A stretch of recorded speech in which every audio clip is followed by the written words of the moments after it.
Hi, it's Sandy Wyllie.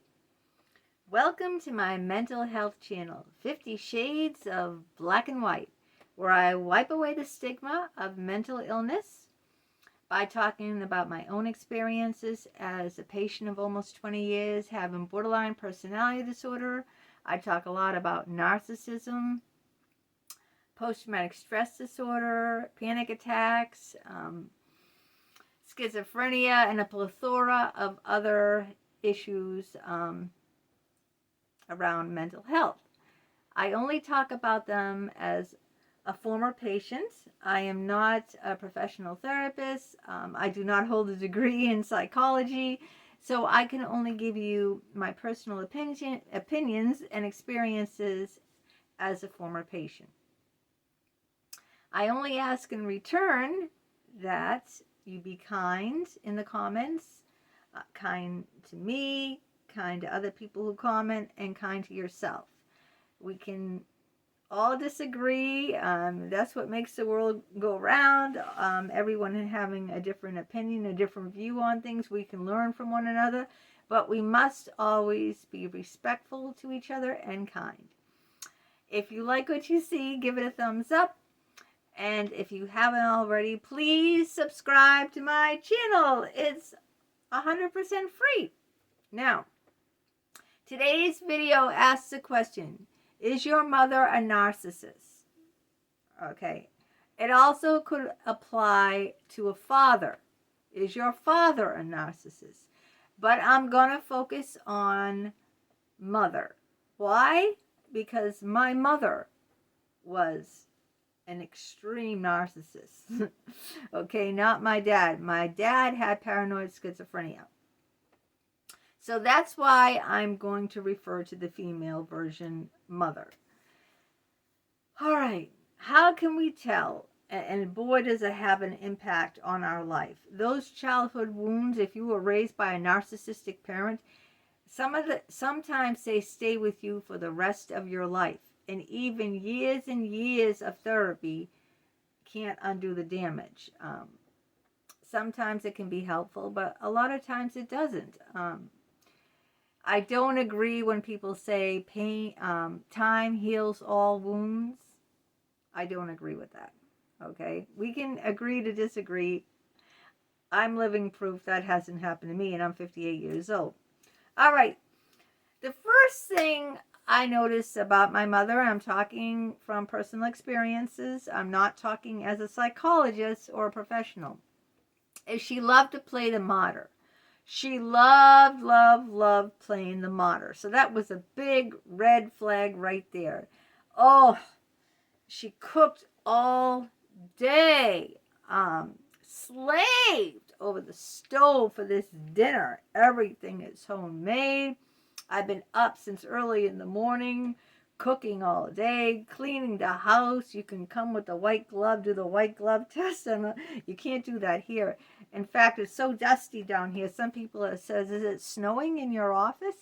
They notice the dust bunnies falling off the ceiling, and in some videos you will actually see that. But anyway, yeah, so it's like, I sacrificed, have you heard this? So much for you. I went without just to give you. They throw that in your face over and over. As a young child, as a teenager, even as an adult. Even if you're an adult and you moved out of your house, they will throw that in your face. How much they have sacrificed. How much they have done without. Look at all I did for you. Now, here's the kicker. You did not ask to be born, right? You did not ask to come into this world. It was your parents who created you. You didn't ask for it. So you don't owe your parents a damn thing. Get that? You didn't ask to be here. All right? They put you here. So all this martyr shit is just that. It's shit. Okay? Because you didn't ask to be born. You didn't ask to be put on the earth. They were the ones. They didn't have to be parents, okay? All right? They chose to do that, okay? So all this shit about all they did for you, that's just what parents do. Good parents, you know, clean the house so it's not a pigsty, empty the garbage, you know, do the laundry, nourish the children with some food. They don't have to be like a, you know, chef or anything. Listen to the children, help them with their homework, pay for the schooling, etc., etc., etc. You know what I'm saying? Don't give me this modest shit of how much you sacrifice, because, you know, if you didn't want to do it, then why did you? All right? If you didn't want to do it, don't give me that crap. That's the number one thing. They'll tell you how much they sacrifice and all they did for you. Even when you're an adult, they'll throw it in your face. And, oh, you owe them. You owe me now because I did all this for you. You owe me. You don't owe them a damn thing. Okay? You can just say to their face, I didn't ask to be born. Okay? You chose this, so this is what you get. Now, another thing is they want to make them, you, an extension of them, okay? So for my mother, she wanted me not to drive and to stay home, be a stay-at-home mom. We lived in a two-family home, so I went from living downstairs, just me, my mom, and dad. I was an only child, to getting married at 22 years old to my first boyfriend. We were both virgins, and moving upstairs, because I had a two-family house, into the second apartment. Now, she didn't want me to work. She didn't want me to drive. She just wanted me to stay home, have an immaculate house, an extension of herself, okay? So there's no line between, you know, and that's the third thing we're going to come up with, boundaries. They have no boundaries. A boundary is, this is me, and that over there is you. You know, this is my space. This is what I'll tolerate. Even as adults, okay? When you're an adult, you don't have to tolerate any shit from anyone, including your mother or father. If they don't show you respect, you don't have to be in their life. Really? Big news flash. I disowned my mother. Okay? I didn't talk to her before she died. I totally disowned her. She had no respect for my boundaries. Boundaries are what you will tolerate or what you won't tolerate in a relationship. So, and I didn't learn boundaries at all. I didn't learn them because she would go in my apartment when I was married and I lived upstairs and rearrange the furniture. She even broke something that was very special to me. By, you know, rearranging the furniture. It was my wedding, someone as a wedding present gave me a glass, you know, like in a church how you have the pane glass, the what do you call that glass? Like a mosaic glass. And my wedding invitation was in this, covered in this mosaic glass. It was just so gorgeous. It was beautiful. And I had it on my bedroom bureau. And she must have been dusting, you know, to make the house spotless, because she was bringing people. She was bringing people over when I was out to show off her daughter's place, her daughter's apartment. I did not give her permission to do this at all. She did this behind my back because she had a key. Those are breaking my boundaries. She's entering my personal space without my permission, you know, without even my knowledge, and she's going and touching my possessions and something that means had a lot of value to me, and she broke it on me because she shouldn't have been there in the first place. I didn't ask her to dust. I didn't ask her to go in my apartment and show it off to other people. You know, she had to, you know, be like, oh, look at what a wonderful mother I am. Look at this wonderful place, you know. That is a breach of my boundaries, you know. And she always intruded. I never had any personal space when I was living downstairs. In her house as a teenager, she'd go in my room anytime she felt with it, go in my drawers and everything. That is breaking boundaries. That was my personal space.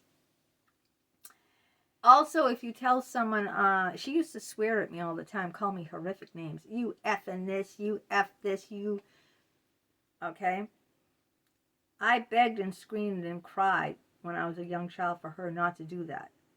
As an adult, I should have said, if you keep calling me names like that and cussing at me, I will no longer have anything to do with you. I will shut you out of my life. I finally did shut her out of my life.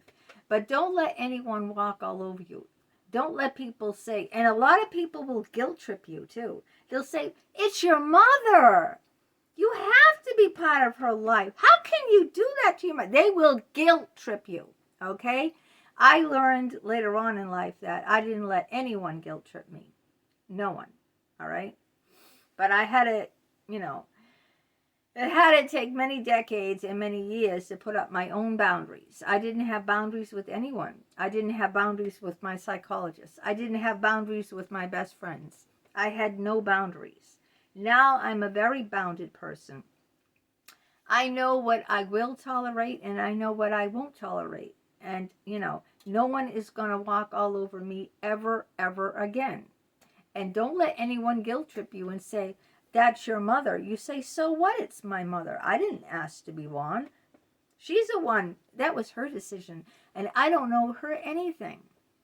Okay? I just want you to realize that you don't owe your mother or father anything. You don't have to take disrespect from anyone. Doesn't matter if they're your parent. You need to really hear that.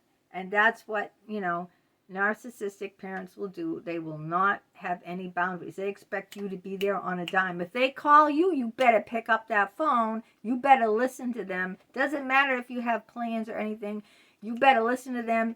You better do what they tell you to do, even though you're 30, 40 or whatever, even though you have your own family. Even if you don't, you're single or whatever. You have your own life, right? If mom says jump, do you say how high? Not as an adult, you don't. You do not. Okay? Don't take any crap. Also, another thing that the narcissistic mother, we're talking here, or father, they put up this facade, and this is what I was talking about before in other videos. To the outside world, they're just beautiful, wonderful, kind people. They have two-face. Two-face. Ever hear of two-face? One face for what they really are with you, and the other face for everyone else. Okay? One face behind closed doors with you.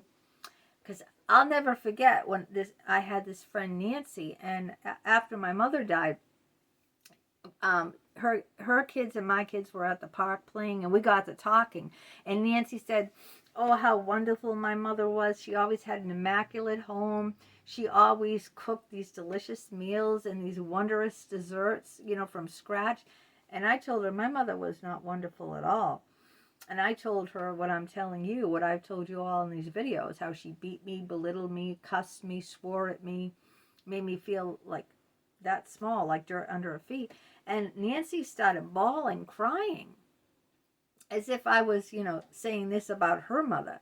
She was really crying. She was really upset and taken back, like she couldn't believe, because my mother had this facade, like Leave It to Beaver, Father's Knows Best, what all those little shows are, like Happy Days with Marion or whatever, the perfect mother with the apron and making the pies and everything. That's the facade that she portrayed. No one knew what the hell I lived behind closed doors. So that's what will happen. It's two-faced, okay? One for you and one for the outside world. Also, they will gaslight you and make you think that you're crazy. They cannot take criticism at all. They can dish it out, but they can't take it, No, because they can't. That's their ego, They have such an inflated ego. My mother said she's the best mother in the world. What an inflated sense of self, right? You could not tell her any different. God forbid if you said, any different, like, see the scars on my arms that you left? Oh, you're the best mother in the world? What about all the toys you threw out? What about calling me, swearing at me and calling a little child like horrific names? You couldn't tell her otherwise. She'd say that's all in your head. You're crazy. I never did that. That's the one thing about narcissists, I never said those things. I never did those things. How could you be saying something like that about your mother? See what I'm saying? They gaslight you. They make you think that. Then you start to doubt your own reality. It's like, she did say those things. Those things really did happen.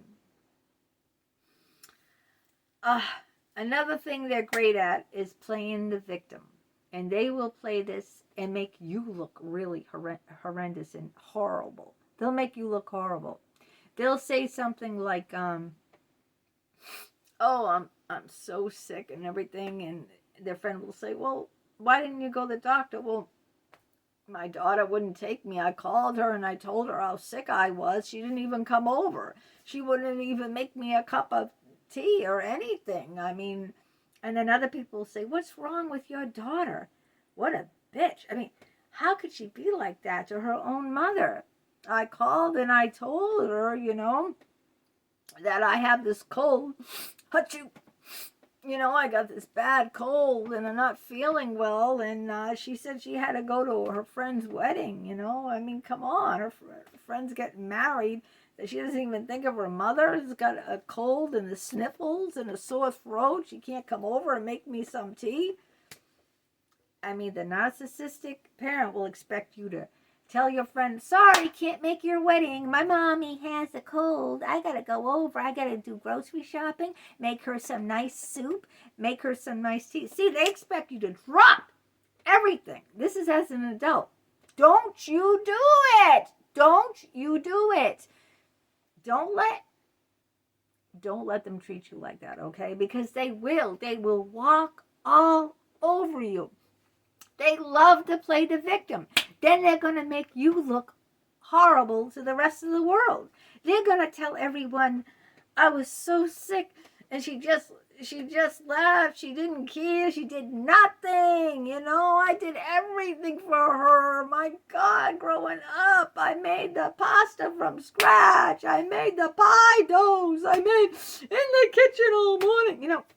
When my son was hospitalized, if you've read my books or you watched the old videos, that my son had pneumococcal meningitis at age 4 and lost his mind. He was in the hospital for 2 years. She never visited him. My dad would come. My dad would go every weekend and see my son, okay? My dad would say, I'm going to the hospital now. Do you want to come see your grandson in the hospital? I got to cook dinner. This would be at 10 o'clock in the morning. Now, people, do you cook dinner at 10 o'clock in the morning? Huh? At 10 o'clock in the morning, are you cooking dinner? He'd say, don't you want to see your grandson? It's 10 o'clock.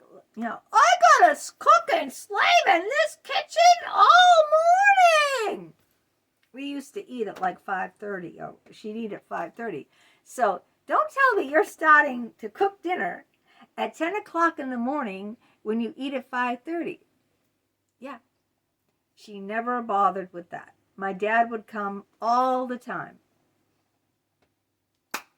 Playing the martyr. Playing the victim. Can't take criticism. Gaslighting you, And I could go on and on. But just remember this one thing, okay?